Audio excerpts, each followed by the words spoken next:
Dear students, let us start a new chapter, wave motion, waves. Okay. So,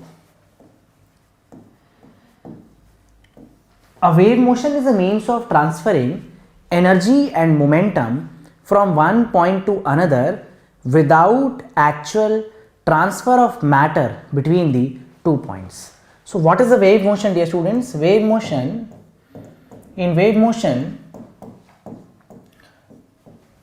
energy and momentum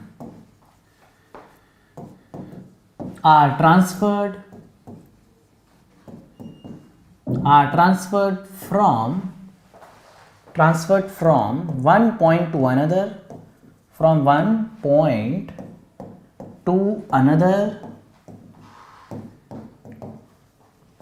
without actual transfer of matter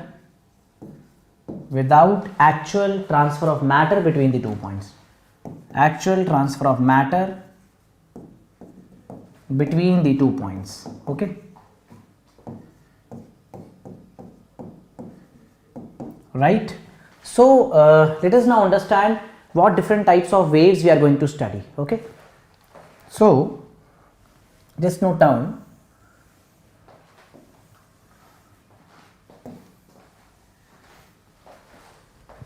So we are going to deal with many types of waves. One, electromagnetic waves, which is in class 12th, right? Electromagnetic waves. These are longitudinal waves, transverse waves. They do not require material medium for their propagation. We are not going to study electromagnetic waves in this chapter. Next type will be the matter waves. Waves associated with a moving particle, that is de Broglie waves. Okay, de Broglie waves. Lambda is h over mv, right? And the third one is, mechanical waves, dear students. Mechanical waves, which are actually of two types. One is the longitudinal wave, right? And other is going to be the transverse wave, right? One is the longitudinal wave, another is going to be, the transverse wave, dear students. Okay. Now we are going to study only about the mechanical waves in this chapter. We are going to study only about the mechanical waves in this chapter. So let us start with mechanical waves.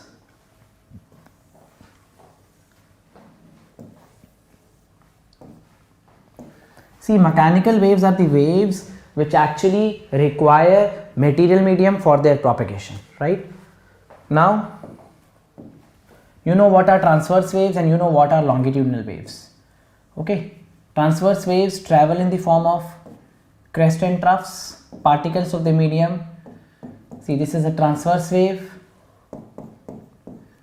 This is a transverse wave, right? And obviously we also have the longitudinal wave.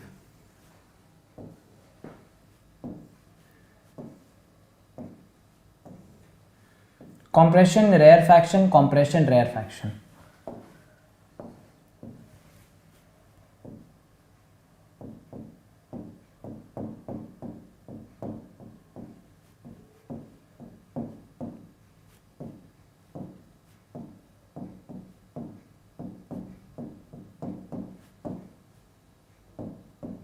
Right, compression, rarefactions, compression, rarefactions. So transverse waves, in transverse wave, particles of the medium oscillate,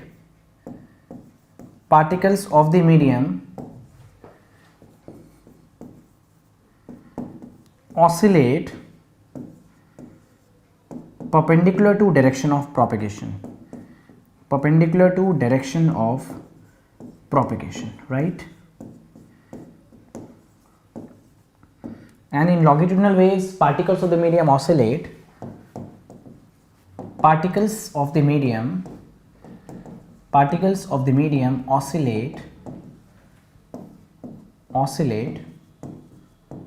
along the direction of propagation.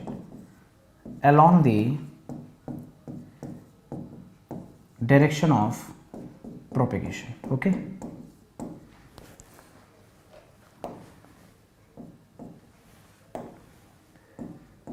Along the direction of propagation. Okay, dear students, see, let us now understand the equation of a plane progressive harmonic wave. Or let us see what is actually a wave function. See, let us understand what is actually a wave function. See, any function is basically a wave function if it satisfies the two conditions. First condition is y must be a function of x and t, and it should be of the form function of ax plus minus bt. Keep in mind that in this case the speed of the wave is coefficient of t divided by definitely coefficient of x, dear students. Okay, right? And also the wave function must be finite everywhere. Wave function must be finite everywhere. It must be finite everywhere. It should not have an indeterminate value, or it should not be infinite anywhere. See, let us take an example. Which of the following represents a wave function, right? So the options are y is equal to x minus vt whole square, B option y is equal to under root of x plus vt, option C is equal to y is equal to ln x plus vt, and D option says y is equal to e to the power minus x minus vt whole square. So this is the these are the four equations. Which of the following represents a wave? Okay, dear students, see, first condition is that the function must be of the form ax plus minus bt, 1 into x minus vt, 1 into x plus vt, 1 into x plus vt, 1 into x minus vt. All the functions satisfy the first condition, right? Now let us see which of the following function is going to satisfy the second equation. The function which satisfies the second condition also is going to be a wave function. Okay, right? See, okay, in the first part, suppose we have option A, y is equal to x minus vt whole square. Dear students, suppose that when time approaches to infinity, y is going to approach to infinity. So y is not having a finite value everywhere, so it is not a wave function. Okay. Also in the B part, y is equal to root x plus vt. Again, if time approaches to infinity, y is going to approach infinity. Y is not finite everywhere. Y is actually attaining an infinite value at t approaching to infinity. In the C part, if y is equal to ln of x plus vt, see, let x is equal to minus vt. When x is equal to minus vt, log 0 is going to be minus infinity. Y is going to approach minus infinity. So obviously in this case also y is attaining an infinite value. Obviously the fourth option is the correct one, but let me prove that actually it is correct, right? So let us see the fourth option. So fourth option says y is equal to e to the power minus of x minus vt whole square. So when t approaches infinity, y approaches e to the power minus infinity, y approaches 1 upon e to the power infinity, y approaches 1 upon infinity, that means y approaches 0. Y approaches what, dear students? 0. Okay. So when y approaches 0, that means 0 is a finite value. So D option is going to be the correct one, dear students. Okay, right. Now let us take another example. One more question. Whenever it is of the form ax plus minus bt, easily we can calculate the the speed of the wave by coefficient of t by coefficient of x. Let us take another example. Suppose you have a question that a wave pulse has an equation of this 4x plus 3t whole square plus 6, right? So you are asked to calculate the speed of wave. So okay, this is the question, and you know that speed of the wave is coefficient of t divided by coefficient of x. Okay, dear students, very easy one. Speed of the wave is given by coefficient of t divided by definitely coefficient of x. Okay. Equation of a plane progressive harmonic wave. Okay, right. So dear students, plane means two-dimensional, progressive means a traveling wave, harmonic means it should be in terms of sine and cos, and obviously wave is the wave, right? So y is equal to a sine of kx, say minus omega t plus phi. This equation tells us many things about the wave, right? Suppose it is a transverse wave, right? Suppose it is a transverse wave. Now this is the A is called the amplitude, maximum displacement from mean position, right? At some distance x, let this be y, okay? K is angular wave number, which is 2 pi by lambda. Omega is 2 pi by capital T. Phi is initial phase, okay? Phi is initial phase, right? So this is actually the equation of a plane progressive harmonic wave, right? A is the amplitude, K is 2 pi by lambda, and omega is 2 pi by capital T. You must understand that velocity of a wave is coefficient of t divided by coefficient of x, right? Omega by k, speed of wave is omega by k, okay? And keep in mind that this thing also tells us the direction of propagation of wave. If sine of, sorry, not sing, it is sine okay, if sine of kx and omega t are same, both positive or both negative, direction of propagation of wave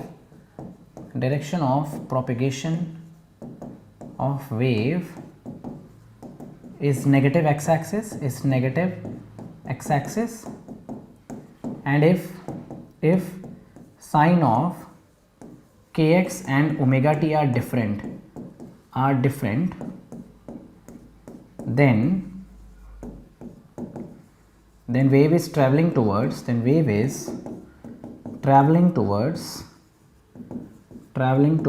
obviously positive x-axis, dear students, right? And wave is traveling towards positive x-axis, okay, right? So in this case kx is positive and omega t is negative. That means in this case the disturbance or the wave is traveling towards positive x-axis, okay, right? Now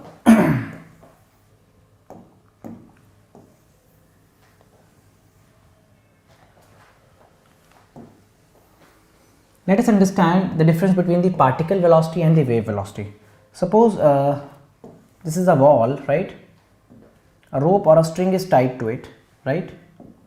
Now person is holding the rope, okay, and shaking the rope, okay?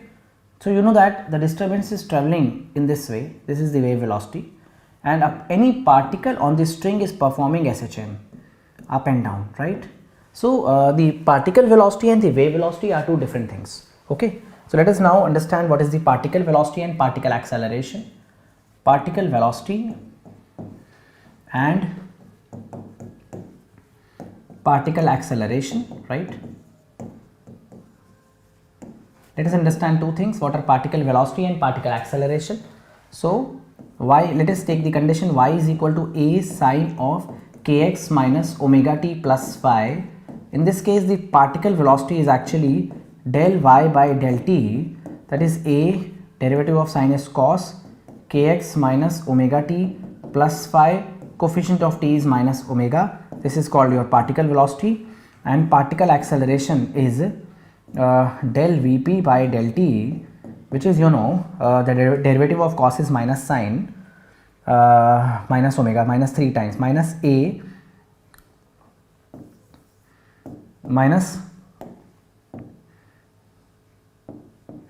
minus omega square a, again sine of kx minus omega t plus phi. So I am going to get the particle acceleration as minus omega square y particles of the medium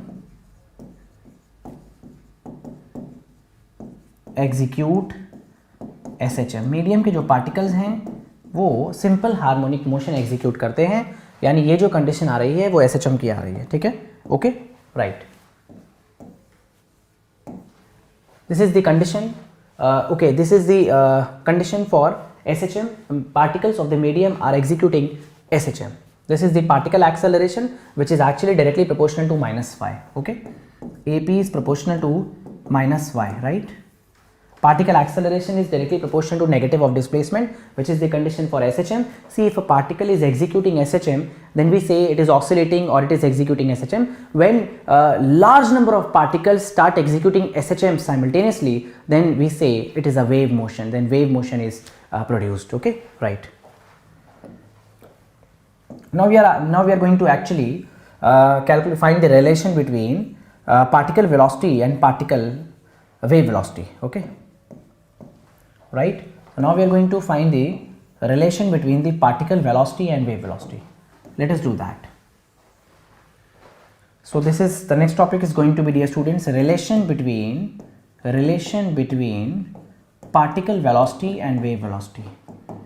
Particle velocity and definitely wave velocity, okay, right. You know what is the difference? The velocity of the particle is basically particle velocity, and the velocity with which the disturbance is moving is actually the wave velocity, right. So we have the equation y is equal to a sin kx minus omega t plus phi, right. Suppose this is the snapshot of a traveling wave. Suppose this is the snapshot of a traveling wave, right. Okay. So suppose at this point the particle is moving upwards, okay. This is the particle velocity, and suppose that this is the slope of the tangent to the curve tan theta, okay. So we are now going to find the relation between the particle velocity and the velocity of a wave.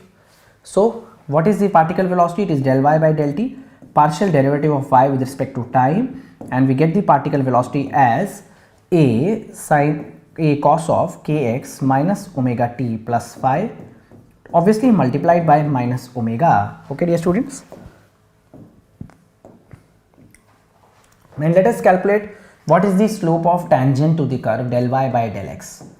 It is derivative of sine becomes cos kx minus omega t plus phi, and we multiply it by the coefficient of x. So now if you divide Vp by del y by del x, you are going to get something, and that something is actually minus omega by k. Now you know that coefficient of t divided by coefficient of x is going to give the wave velocity. So we get the relation as particle velocity is negative of wave velocity multiplied by obviously del y by del x. Wave velocity multiplied by del y by del x, right, dear students, okay. So particle velocity is negative of wave velocity multiplied by definitely del y by del x, right, okay. Now let us take an example here. Suppose I don't know why I erased that question. I'm going to draw the same diagram again. So this is the snapshot of a traveling wave, okay. Suppose at this instant, at this point, particle p is moving upwards with a velocity of 20 meter per second, and at this particular point the slope of tangent to the curve, this tangent is making an angle of 60 degree with the x axis, right, and you are asked to calculate the wave velocity. What is going to be the wave velocity, okay. So see, how do we get the wave velocity? Particle velocity is actually equal to negative of wave velocity into del y by del x, right. Particle velocity is equal to negative of wave velocity into del y by del x, okay, right. Now the velocity of particle is given, which is 20 meter per second. So particle velocity I have 20 meter per second is equal to definitely negative of wave velocity. This is wave velocity into slope of tangent to the curve is actually tan 60 degrees, okay, right. Tan 60 degrees root 3, so we get the answer as 20 by root 3 negative. Wave velocity, the negative sign in wave velocity indicates that this wave is traveling towards actually negative x-axis. Okay, disturbance or the wave is traveling towards negative x-axis. Okay, right dear students, right? Sometimes we also have a question in which a source of the wave is mentioned, whether it is a point source or it is a linear source, right? A speaker producing some wave, it is a point source, a point size speaker, or it may be a linear size speaker, elongated speaker. So in that case also we can write the equation of the wave coming out of that source, right, originating from the source. See, sometimes we have a different type of questions like this. Let us understand. Waves originating from a point source, right? So these are the waves originating from a point source. Okay, this point source has some power P. Okay, and let us draw the waves. Wave in one direction, and you know that the amplitude goes on decreasing as we move away from the source, right? If you are very close to the speaker, you hear a very loud noise, right? Loud sound, and if you are quite far away from the speaker, you hear a relatively less loud sound. Okay, see, in this case you must understand that a point source of wave is going to spread the wave spherically in all the directions, right? The waves are going to be spread symmetrically along this sphere. Okay, right? Let this be radius be r, and you know that the intensity is equal to actually the power upon area. So area is 4 pi r square, right? Now also intensity is proportional to amplitude square. Intensity is proportional to amplitude square. So amplitude square is inversely proportional to radius square. So we got the answer as amplitude is inversely proportional to the radius. Distance from the point source, amplitude is some b times by r. B is some constant. So if you are asked to write the equation of this wave, I can write this as y is equal to an amplitude, but that is not a constant, varying with distance, b by r, sine of again kr minus omega t plus something. If you have plus something, that means if you have initial phase, you can write the value of initial phase, right? So this is the wave. Suppose the question says that you have a point source and the waves are originating from the point source. Now you are asked to write the equation of the wave at a distance r from the point source. So this is the answer. Okay, dear students, right? Similarly, sometimes you have, you know, a source which is linear source of light, maybe a linear sized speaker, elongated cylindrical speaker, right? So in that case, what you are going to do is,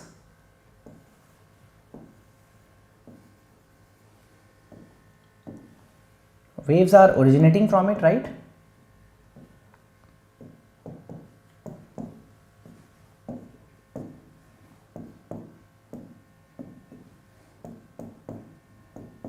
Okay.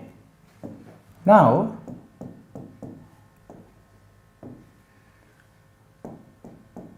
waves are originating from this point like this, okay, and you know that the same question, but here the intensity is not power upon, obviously it is power upon area, but area is going to be the curved surface area of the cylinder. Amplitude is inversely proportional to radius. We get the amplitude as 1 by root r, 1 by root r. So if you are asked to find the equation of the wave originating from this linear source, that will be, you know, y equals to b divided by root r sine of kr minus, sine or cos is a different thing, okay, sine of kr minus omega t, right dear student?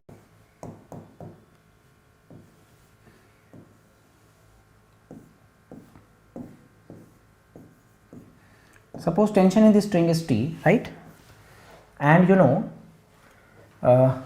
mu is actually the mass of string divided by length of string, which is, you know, linear mass density, mass of string divided by length of string.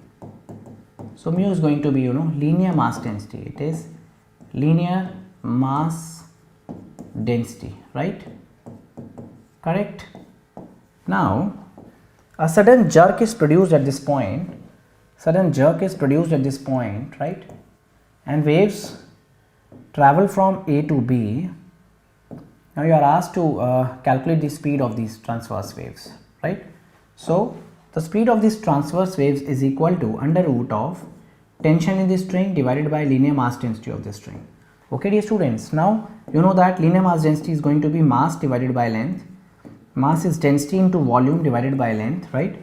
Now volume is going to be area into length divided by length, right? Now this length is going to cancel, so mu is equal to density into area, and area is, you know, pi diameter square divided by 4. Either it is pi r square or pi d square by 4. So we get the value of speed as under root of t divided by either rho into area, or you are going to get this as t divided by rho multiplied by pi d square divided by 4. Get the speed as 2 divided by d under root of t divided by rho into pi. Right, dear students? This is the speed of, you know, the transverse wave in a stretched string. Okay, right. Now let us do a wonderful question based on this. Obviously, when you change the diameter, density or tension in the string, the speed is going to change. You have to understand one thing, that speed is directly proportional to tension, it is inversely proportional to diameter, and inversely proportional to the square root of density. You may have a question that if the tension in the string is doubled, what effect it is going to produce on the speed of the wave? If the diameter is doubled, if the density is changed, right? Okay, what effect you are going to observe on the speed of the wave produced in the stretched string, right? So just understand this thing. Okay, now we have a very good question, very popular question, that is a string, okay, and it is not a light string, it has mass m. So mass of the string is m, length of the string is l, right? And the tension is produced in the string due to its own weight. That means tension at every point is going to be different, right? Now a transverse jerk is produced at end A. You are asked to calculate the time taken by the jerk to travel from A to B, right? A transverse, a sudden transverse jerk, okay, sudden transverse jerk is produced at A, calculate time taken by jerk to travel from A to B. Calculate time taken by jerk to travel from definitely A to B. Okay, dear students. See, let us take point C. Let us assume this point C. Okay, and tension at point C will be due to the weight of the hanging portion, which is of length x, right? So you must understand that tension at point C is actually due to the weight of the portion AC. And weight of the portion AC is actually mass per unit length multiplied by the length AC. Okay. Now mass upon length is actually mu into x into g. Now speed of the transverse wave at point C will be, you know, under root t by mu. Okay. So we are going to get the speed as under root xg. Now dear students, understand that speed is not constant here, it is dependent on x. Now if we want to calculate the value of time, we have to do the integration. Okay, so velocity is, you know, dx by dt. Dx by dt is equal to under root x under root g. Dx divided by root x is equal to root g multiplied by dt. Now you are going to integrate both the sides. Okay, from 0 to t, then from 0 to l. Okay, now this will be, you know, x to the power minus half dx from 0 to L. This will be root g dt 0 to t. Okay, now x to the power minus half plus 1 divided by minus half plus 1 from 0 to L is root g into definitely, dear students, t. Okay, now we are going to get something.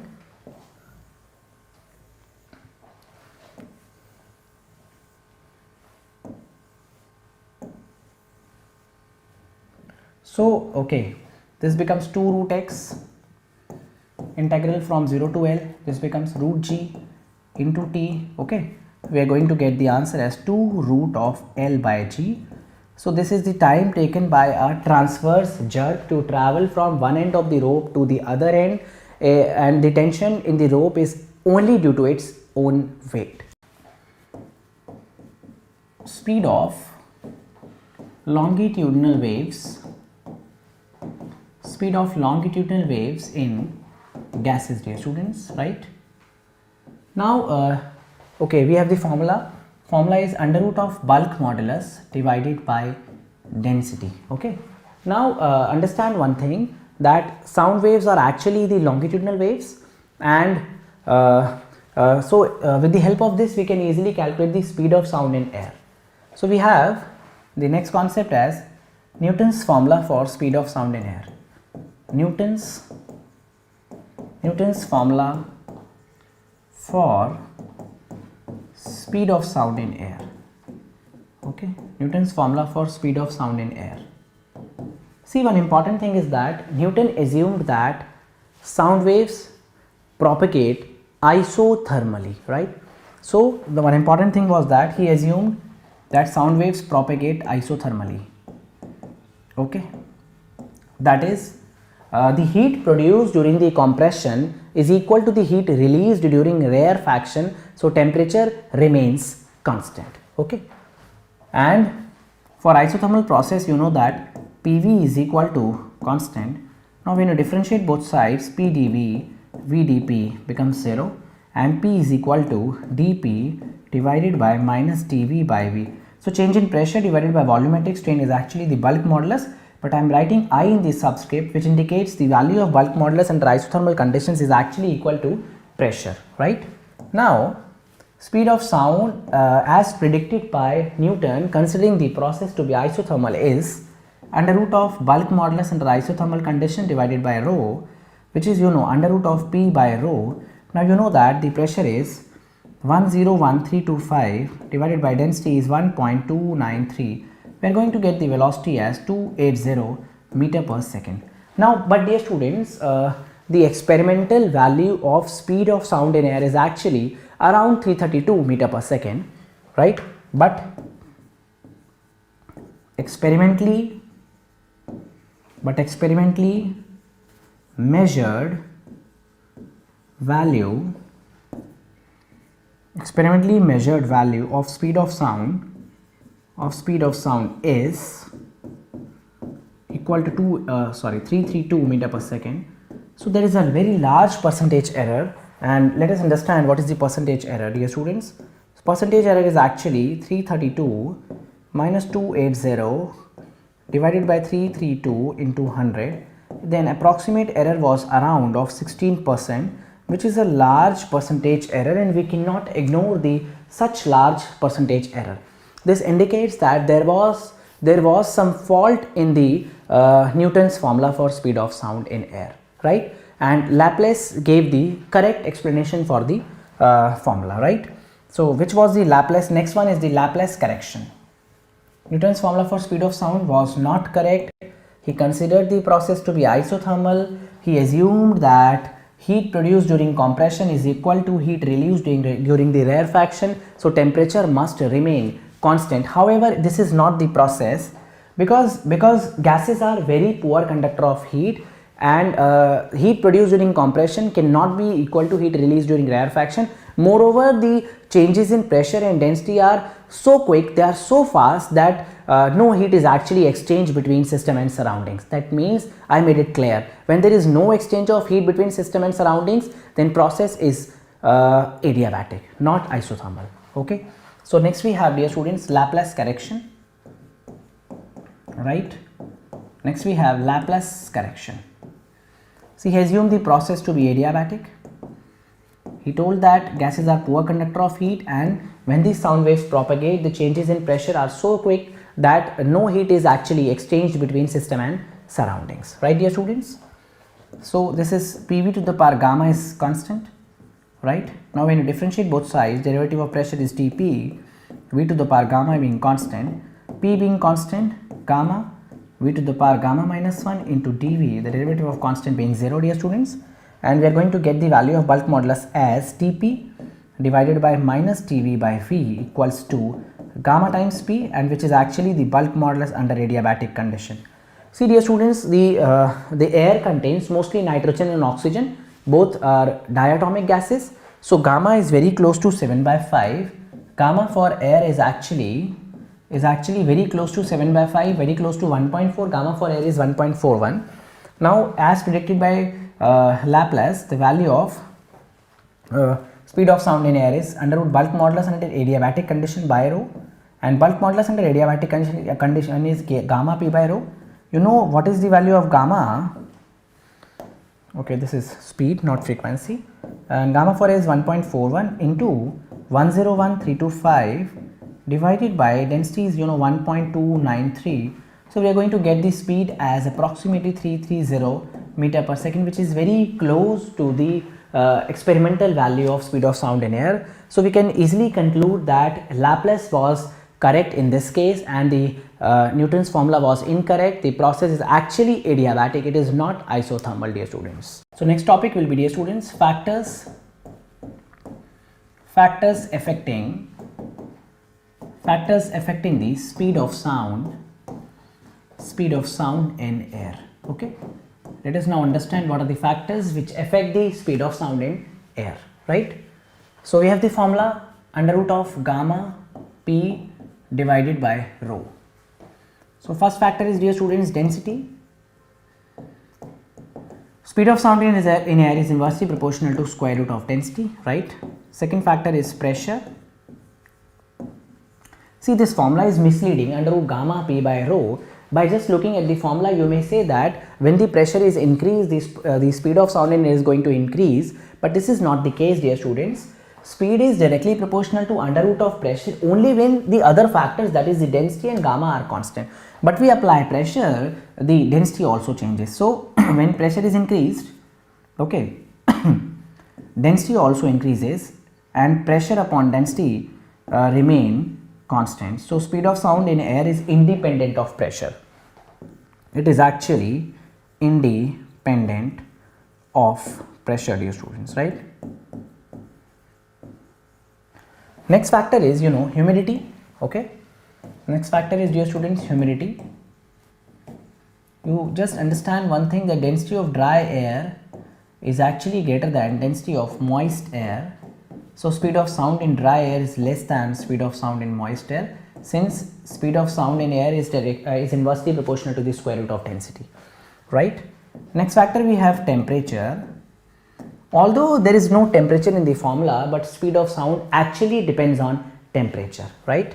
So this is under root of gamma P divided by rho. We know that PV is equal to nRT, or you can see that we have the container form of, the atmospheric form of ideal gas equation. Density is equal to PM by RT, dear students, and you must understand what is the ratio P upon rho. So this ratio P upon rho is RT by capital M, and we get the speed as under root of gamma RT divided by molar mass. So speed is equal to under root of gamma RT divided by molar mass, and I can easily say that speed is directly proportional to temperature in Kelvin. Speed is directly proportional to temperature in absolute scale. Okay, so let us now calculate exactly how the speed of sound will vary if we increase the temperature by 1 degree Celsius, right, dear students? Okay, we know the formula now. Velocity, speed is under root gamma RT divided by molar mass, right? See, one thing to note that is sometimes they may ask you calculate the speed of sound in a mixture of two gases, say helium and oxygen, right? So how do we do the such type of questions? In that case, you have to take the help of kinetic theory of gases. Just calculate the molar mass of mixture as number of moles into molar mass of first gas, number of moles upon molar mass of other gas divided by total number of moles, and gamma of mixture as N1 plus N2. N1 and N2 are the number of moles of the gases upon gamma of mixture minus 1 plus N1 by is equal to N1 by gamma 1 minus 1 plus definitely, dear students, N2 by gamma 2 minus 1. Once you know the value of gamma of mixture of gases and molar mass of mixture of gases, you can calculate the speed of sound in a container which is having a mixture of 2 or 3 gases, right? Okay, now we were doing the temperature. So we are going to calculate the temperature coefficient of speed of sound in air. Okay, temperature coefficient of speed of sound in air, right? Now you must know that speed of sound at T degrees Celsius is proportional to, small t is in degrees Celsius, 273 plus T. Speed of sound at 0 degrees Celsius is directly proportional to definitely under root of 273. Now V naught by Vt is actually equal to under root of 270. Okay, no, let us calculate Vt by V naught. It is 273 plus T divided by, definitely dear students, 273. Okay, now we are going to get something as this Vt divided by V naught is equal to 1 plus T by 273. We are assuming the temperature variations to be small. Let us take the binomial approximation now.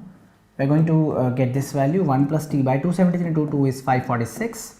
Let us make some rearrangements. Vt minus V naught by V naught is going to be T by 546. Okay. Now this is Vt minus V naught divided by T is V naught divided by 546. Value of V naught is 332 divided by 546. Get this as 0.61 meter per second per degree Celsius, right?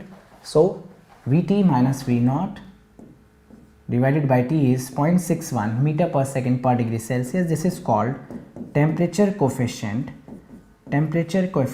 of speed of sound in air. Temperature coefficient of speed of sound in air. Right, dear students? Okay, Vt minus V naught divided by T is 0.61 meter per second per degree Celsius is actually the answer.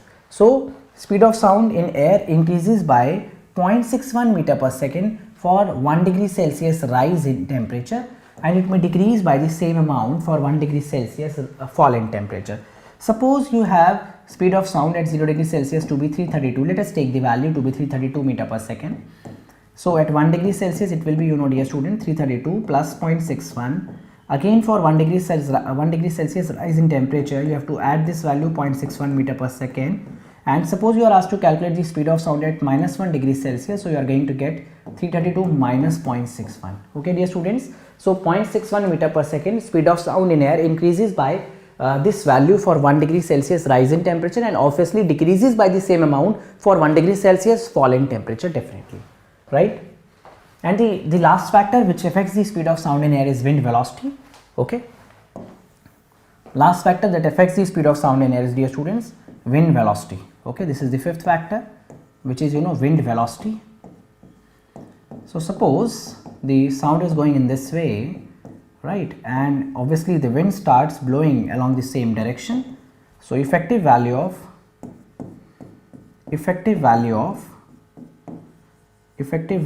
speed of sound in air, is equal to velocity of sound plus velocity of wind. Okay, if it is in opposite direction, you are going to subtract, and if it is in the same direction, you have to definitely going to add this. Dear students, let us now understand what is actually the superposition of waves. Okay, so the next topic is superposition of waves.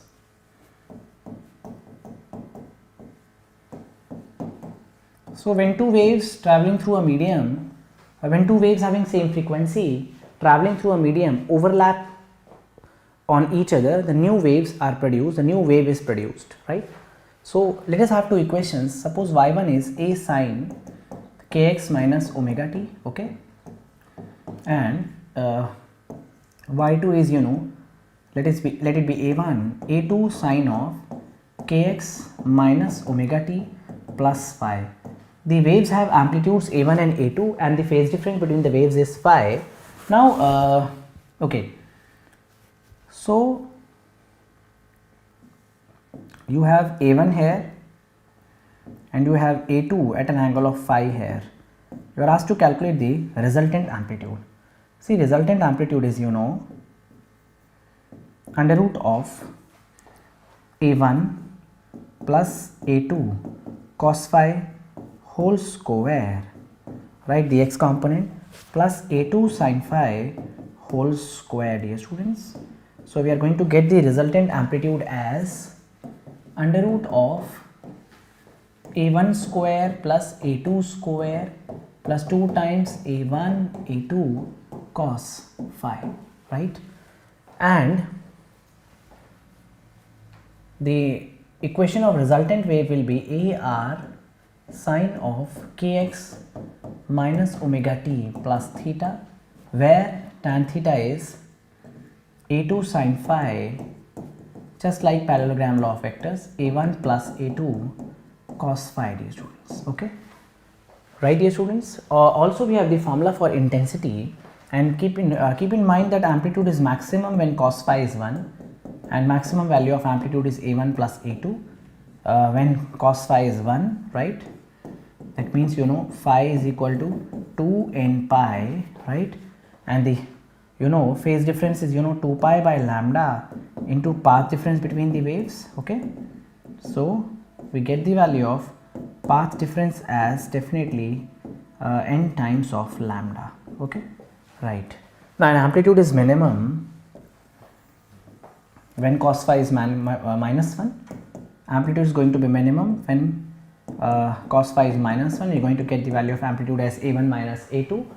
When you know cos phi is minus 1, you know phi is odd multiple of pi. Okay, and phi is equal to, you know, 2 pi by lambda into path difference. When you substitute the value of phi, you are going to get the value of path difference as an odd multiple of lambda by 2 for the destructive overlap, or for the destructive interference. We call it interference, right? Okay. Now let us take an example, just a value based, formula based example. Suppose you have two waves. Okay, suppose you have two plane progressive harmonic waves. Y1 is going to be, you know, 4 sine of, suppose, kx minus omega t, and y2 is going to be, you know, 3 sine of kx minus okay, no problem, kx minus omega t plus pi by 3, and you are asked to calculate the resultant amplitude. So resultant amplitude is under root of a square b square plus 2ab into cos phi, right? Okay, amplitude is under root of 4 square plus 3 square plus cos 60 is 1 by 2, right? So 2 is going to cancel. This is, you know, under root of 16 plus 9, 4 3s are 12. Okay, dear students. So in this way you got the resultant amplitude, right, dear students? I hope this is clear to everyone.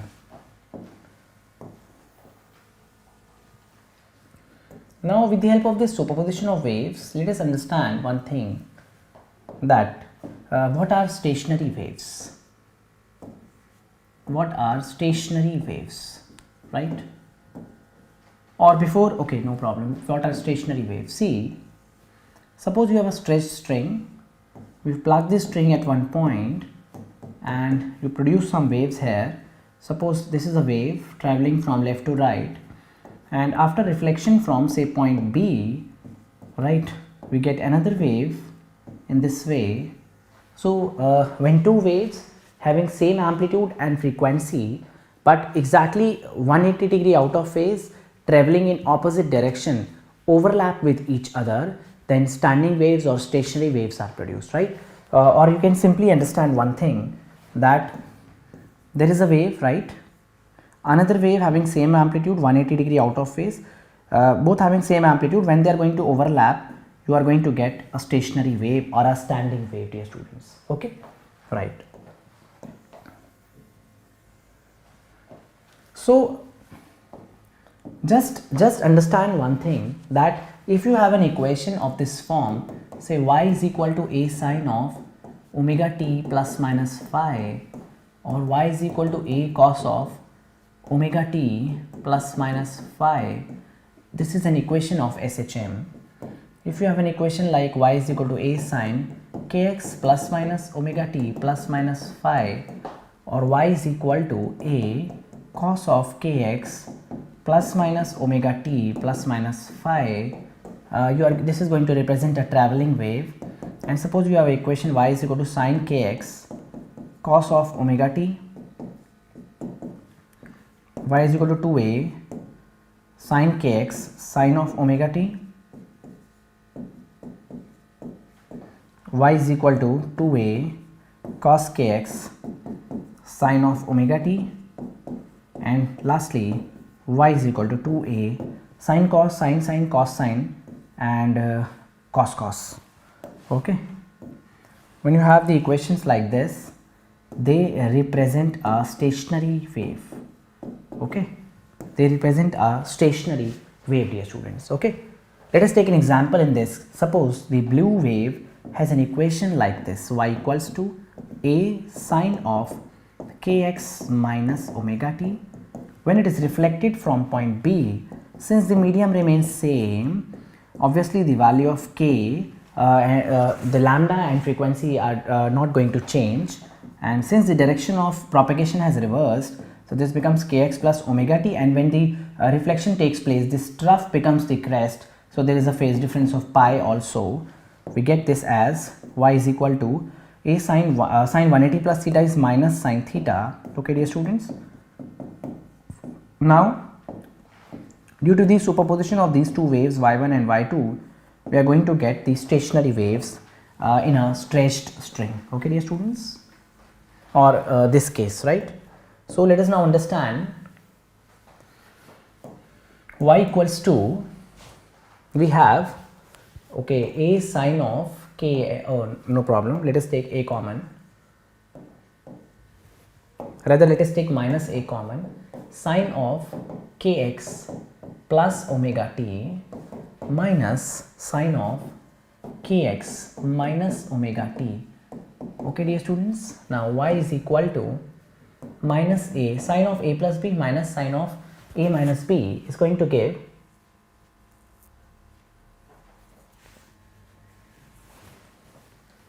two times cos a sine b.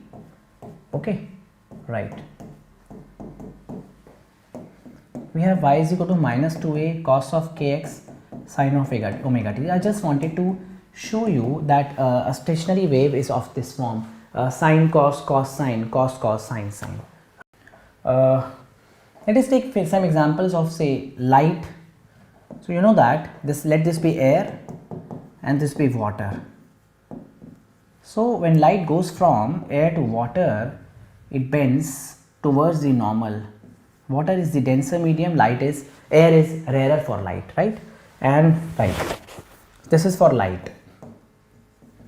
But suppose you have the case for sound.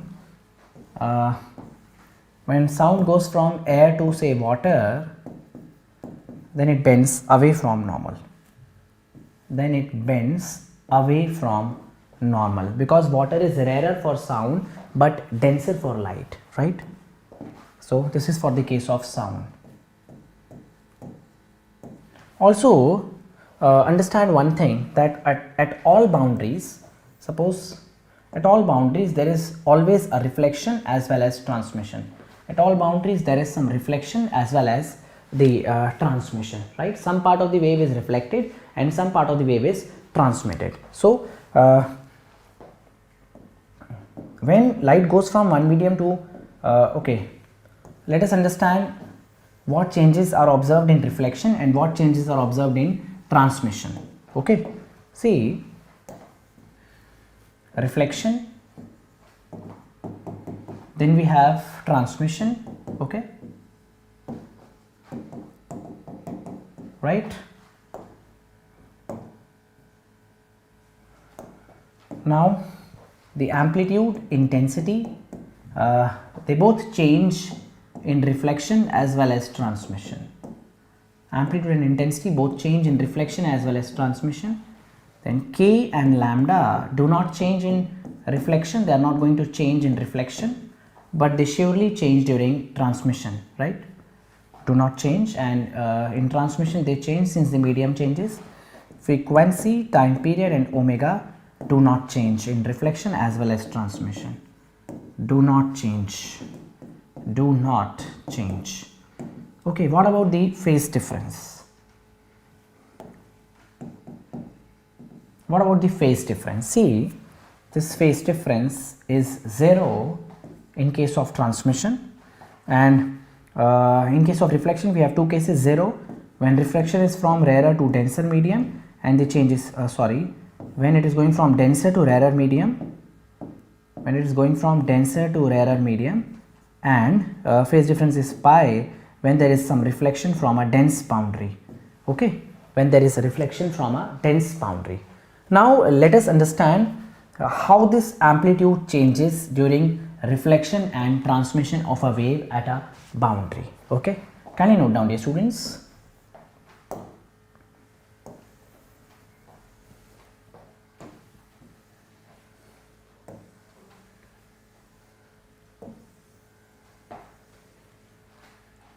So suppose, let us take an example.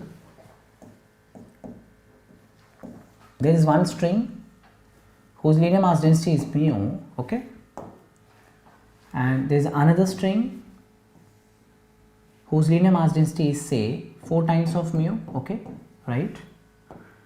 Both are rigidly clamped, and let this be point A, boundary, okay, and disturbance is produced, right. Amplitude of the wave is A, and some part of the wave is reflected and some part of the wave is transmitted, and you are asked to calculate the amplitudes of the reflected and transmitted wave. Okay, assume the tension to be same in the compound string. Tension is same in the compound string, right. Tension is same, okay, right. See, one important thing is that the amplitude of reflected wave is given by V2 minus V1 divided by V1 plus V2 into amplitude of incident wave, and amplitude of transmitted wave is given by 2V2 divided by V1 plus V2 into amplitude of definitely incident wave, right, dear students.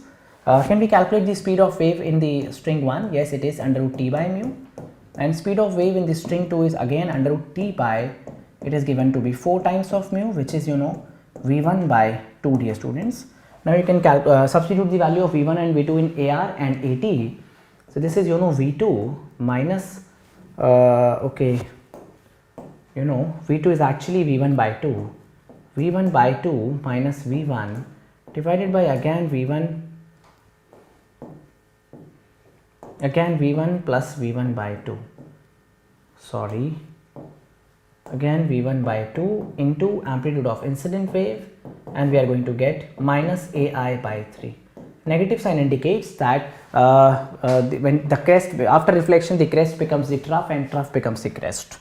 Okay, this is 2 times V1 by 2 divided by V1 plus V1 by 2 into AI.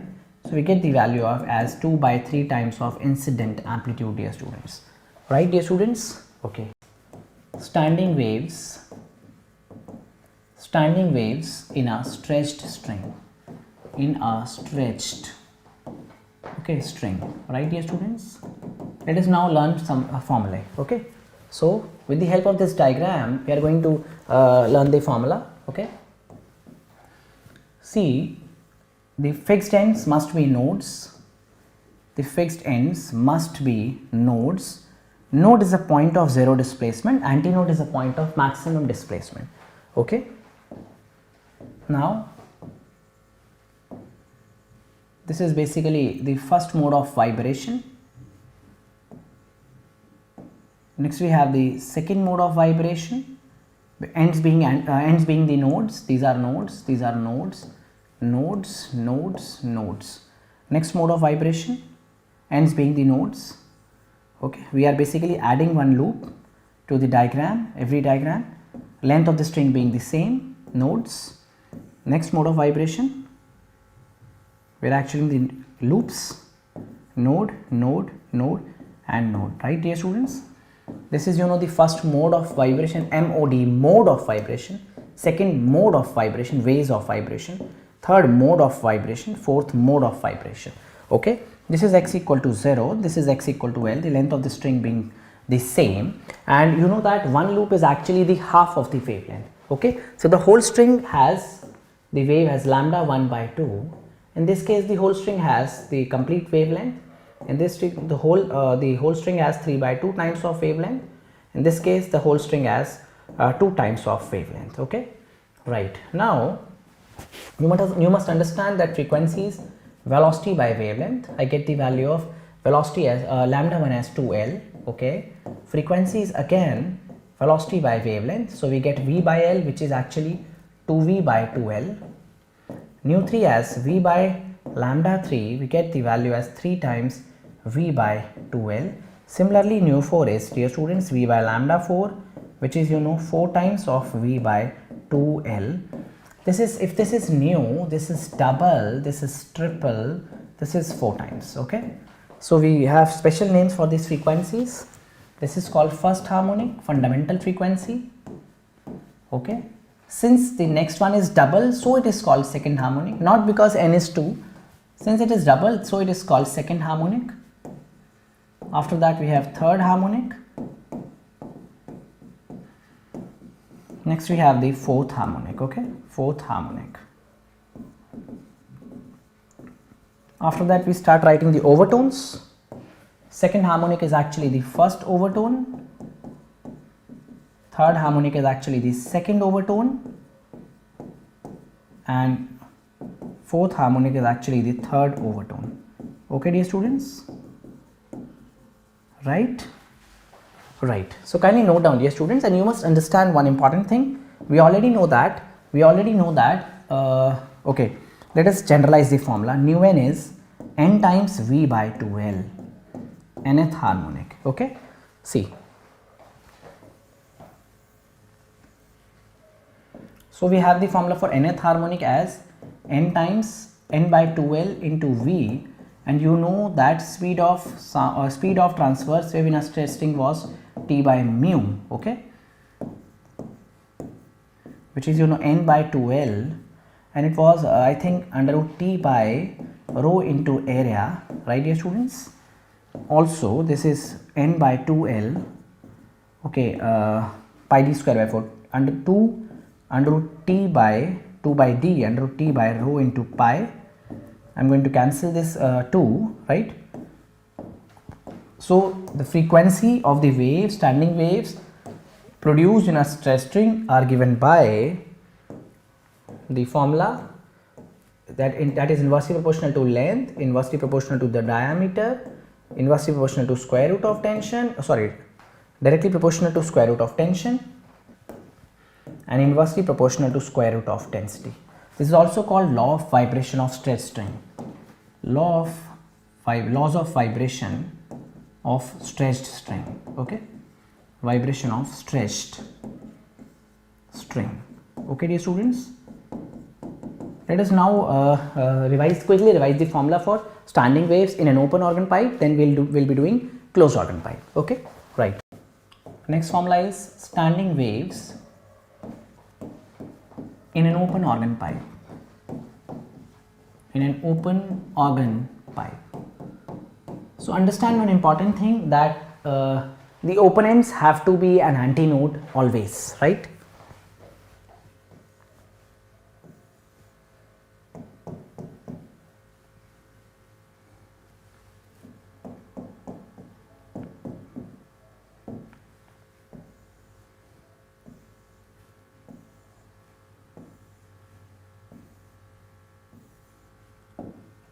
Open ends have to be an antinode.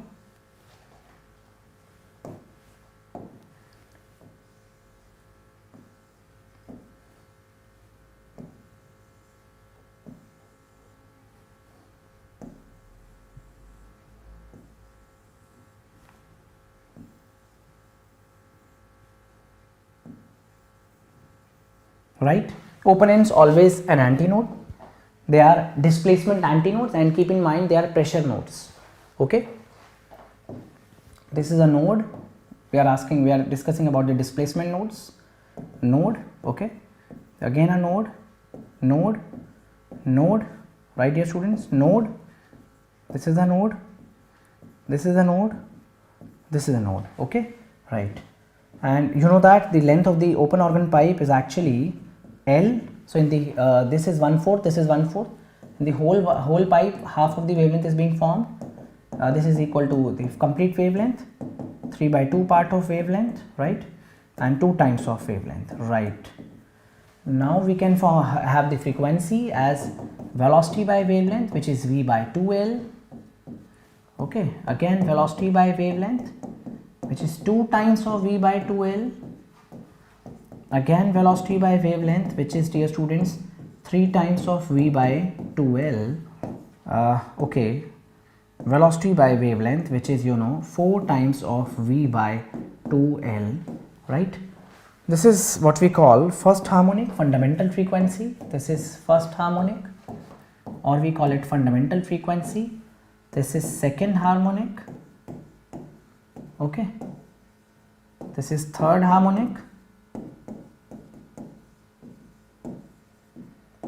Lastly, we have the fourth harmonic. Okay, overtones, since this is double of the first one, so it is called the second harmonic, not because it is the second mode of vibration, right. Second harmonic, this second one is always the first overtone. This is going to be the second overtone, right. Next we have third overtone. Okay, very easy to remember, right, dear students. Nth harmonic is actually the n-1th overtone, and we have all the harmonics, odd harmonics as well as even harmonics. We are going to study in the next closed organ pipe that in the closed organ pipe even harmonics will be absent. So sound produced by this open organ pipe is richer in quality as compared to the closed organ pipe. Okay, so next topic is, dear students, standing waves in a closed organ pipe, which is obviously closed at one end.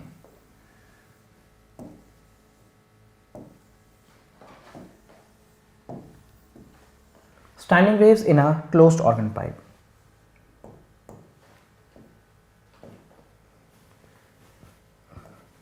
In a closed organ pipe, which is actually closed at one end, right. So let us now draw the diagram, and with the help of this diagram we are going to learn the formulae.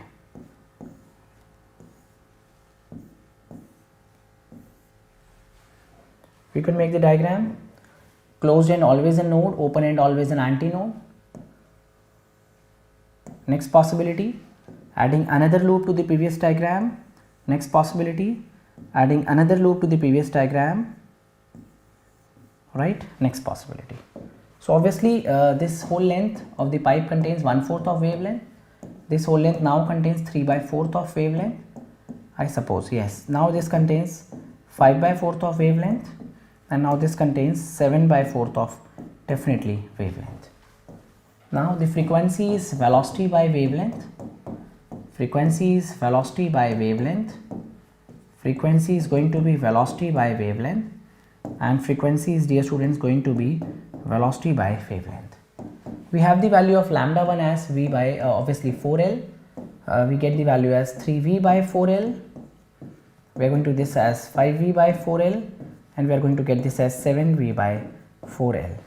If this is nu, this is 3 times of nu, this is 5 times of nu, and this is 7 times of nu. So this is called first harmonic. This is called first harmonic, but since the second one is actually the 3 times of first, so it is not called the second harmonic, it is called the third harmonic. Okay, and this is called the fifth harmonic. The even harmonics are absent here. Okay, next one is the seventh harmonic, right, dear students. This is seventh harmonic. Okay, and we have the overtones. This is first overtone. This is second overtone. This is third overtone, and obviously so on. Okay, keep in mind that 2n-1th harmonic is actually the n-1th overtone. So this is important to understand that 2n-1th harmonic here. In the previous cases, the nth harmonic was n-1th overtone, but here 2n-1th harmonic is n-1th overtone. Okay, right, dear students. Kindly note down, dear students, this was all about the standing waves produced in a straight string, in an open organ pipe, in a closed organ pipe. Dear students, let us study a topic, beats. See, when two sound waves of nearly equal frequencies overlap each other, superimpose on each other, then there is a variation in intensity of sound, variation in loudness of sound. Sometimes a maximum loud sound is heard, sometimes a very low sound is heard. This variation in intensity of sound due to superposition of sound waves of nearly equal frequencies is known as beats, right? So let us understand the diagram.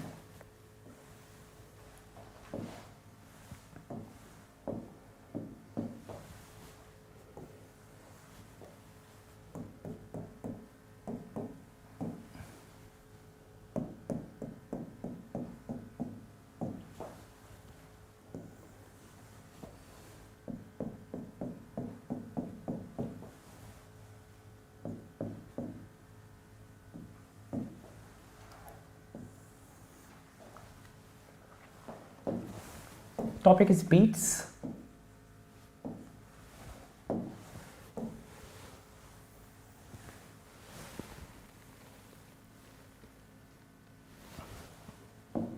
Right.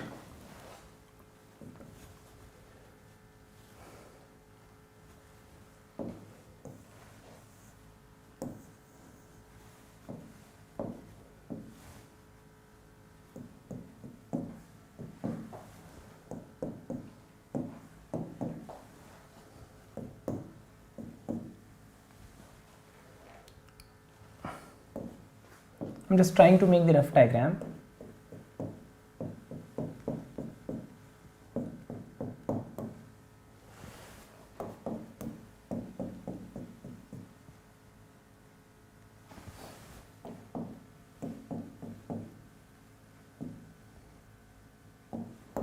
Now, suppose let us consider we have a wave here, okay.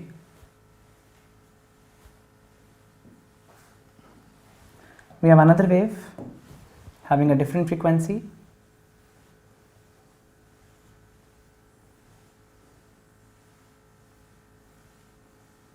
Okay.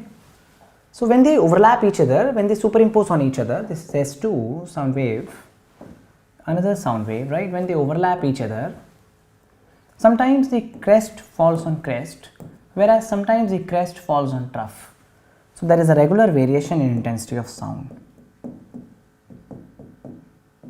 There is a regular variation in amplitude as well as intensity of sound, and this variation is called beats, okay. We get the resultant resultant wave like this, okay, right. And just understand one thing, that the loud sound is heard at t equal to 0.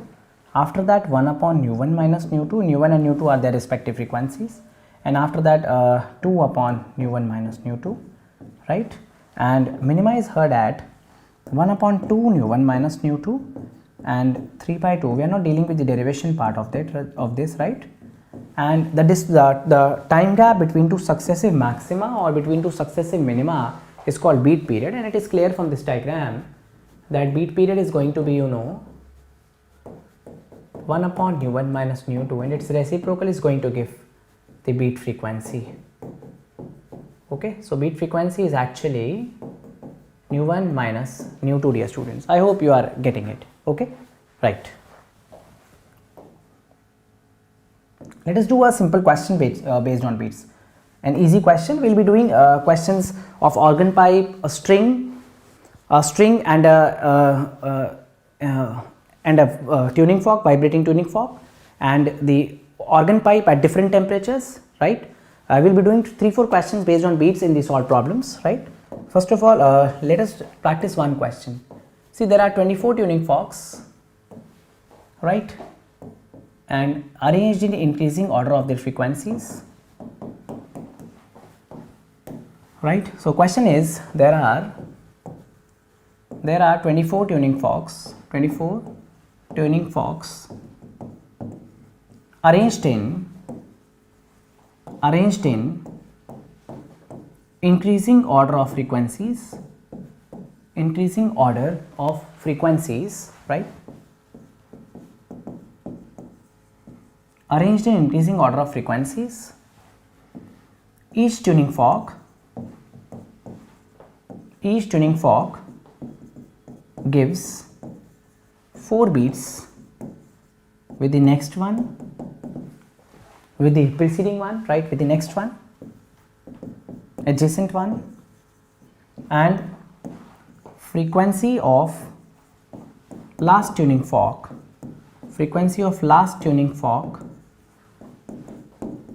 is octave of the first, right? You are asked to find the frequency of the first and last tuning fork. See dear students, octave always means double, not 8 times. Okay, so this is an arithmetic progression. The tuning forks are arranged in increasing order frequencies, and each is giving the 4 beats with the adjacent one. That means the frequency goes on increasing frequency. Now you can use arithmetic progression here, a plus n minus 1 into d. Frequency of the last tuning fork being 2 new, first tuning fork is new, 24 tuning forks, and the common difference is 4. You can easily get the value of new, dear students. I hope this is clear to everyone, right? And if they would have been arranged in order of decreasing frequencies, then frequency would decrease by 4 unit as we move from one tuning fork to the other, and in that case common difference would become -4, right? When there is a relative motion between source and observer, then the original frequency emitted by source and the frequency observed by the observer are different. The original frequency and the apparent frequency, they have the different values, right? See, so we have a formula here. Observed frequency is equal to frequency of source V plus minus Vm plus minus Vo upon V plus minus Vm V plus minus Vs, where Vm is the speed of the medium, right? Speed, if the wind is blowing in the direction of motion of sound, we add in the numerator, right? We add basically, not numerator, we add the speed of the wind to the speed of sound. If speed is wind is flowing along the direction of motion of sound, if it is against it, definitely we are going to change the plus sign by a negative sign. Okay, right? So so far we will not discuss about the movement of wind. So let us take a formula. Fo is equal to Fs, V plus minus Vo divided by V plus minus Vs. So we have many cases here. Case 1 is source at rest. Okay, now you have two sub cases: observer moving towards source and obviously the observer moving away from source, right? So you have the formula here, Fo is equal to Fs. When observer is moving towards source, the apparent frequency is going to be more, V plus Vo divided by V. Okay, dear students, right? Now when you know this observer is actually moving away from source, we are going to get the formula V minus Vo by V, right? Okay, now the next case can be observer at rest. Case 2 is observer at rest and source moving towards observer. B part says observer at rest, source moving away from observer. Okay, right? Now you can have the formula as Fo is equal to Fs. When observer is at rest, dear students, numerator becomes V only. When source is moving towards, observed frequency is to be more, so numerator must be greater than denominator. This is V minus Vs. Again, when source is moving away, we get Fo is equal to Fs, V divided by V plus, I hope, Vs, dear students. Okay, I hope this is clear to everyone, right? Now the case 3 can be both moving towards each other, okay, which is, you know, Fo is equal to Fs, V plus Vo divided by V minus Vs, right? We have combined the both moving towards each other case, and the last case can be both moving away from each other. Okay, case 4 can be both moving away from each other, both moving away, which is, you know, Fo is equal to Fs, V minus VO divided by V plus Vs. Okay dear students, I hope this is clear to everyone. Let us take an example in which they are not moving in a straight line. Okay, we have an observer here, right?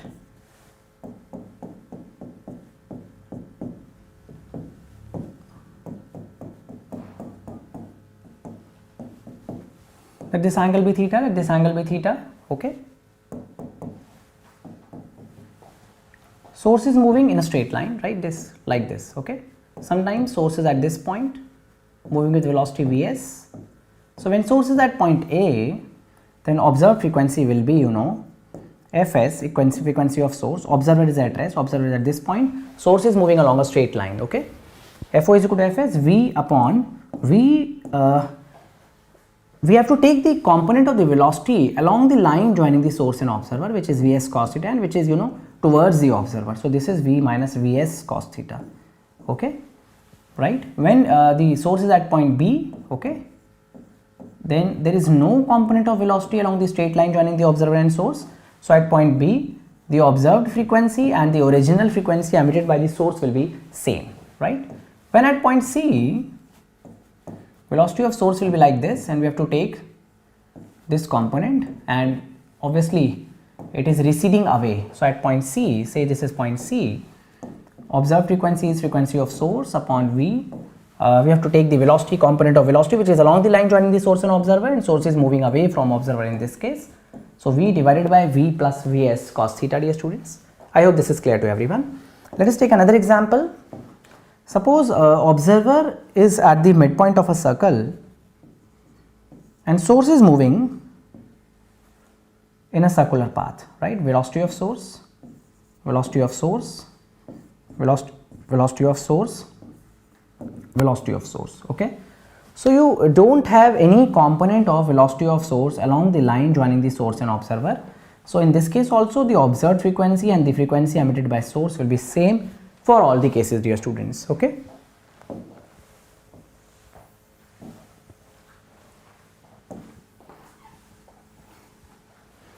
see, we have a question of reflection of sound or echo. Suppose there is a cliff, right?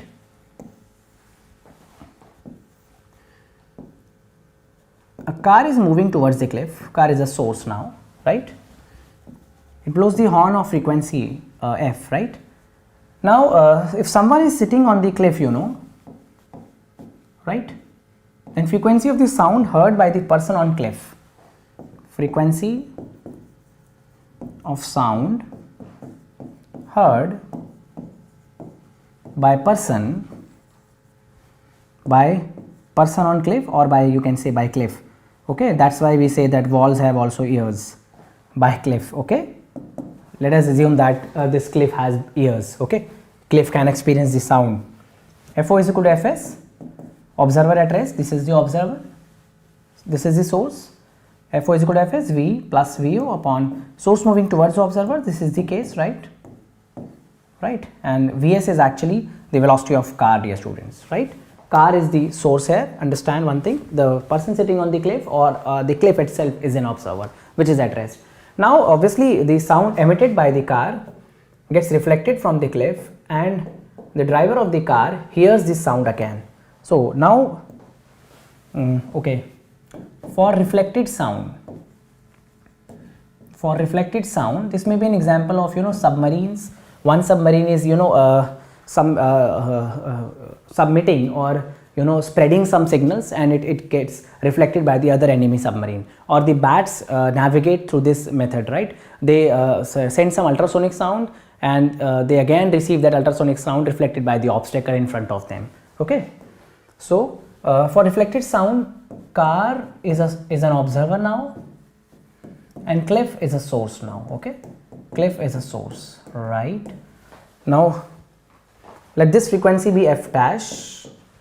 Now f double dash is the frequency observed by the car driver, the reflected sound, and f dash is the frequency emitted by the cliff. Now observer is moving towards source. Now Vo is actually the velocity of car, here Vs is the velocity of car, okay, divided by V minus source is at rest. Okay dear students, here Vs is the velocity of car, Here VO is the velocity of car, dear students. I hope this is clear to everyone, dear students, right?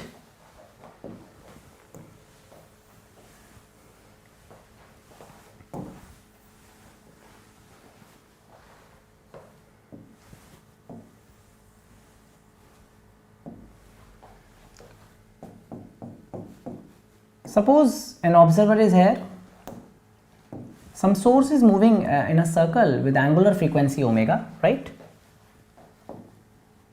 And let this, this distance be 2r, okay, from center to the observer, right? And now you are asked to calculate the time gap between the maximum and minimum sound heard, right? Maximum frequency and minimum frequency of the sound heard. See, at this moment, when the tangent is along the line joining the source and observer, frequency will be maximum, right? And in this case, when the velocity of source will be tangentially along this direction, right, velocity will be, frequency will be minimum, okay? Let us join these points, okay? This is R, and this is 90 degrees. So I am expecting this angle to be 60 degrees. Cos theta is base over hypotenuse. Again, this is 60 degrees. So this is actually the 1/3 of the total time period, right? Which is 2 pi by omega into 1/3, dear students, right? When the velocity of the source is directed towards the line joining the source and observer, then frequency observed will be maximum. And when the line joining the when the velocity of the source is along the line joining the source and observer, but the source is moving away from the observer, in that case the frequency heard will be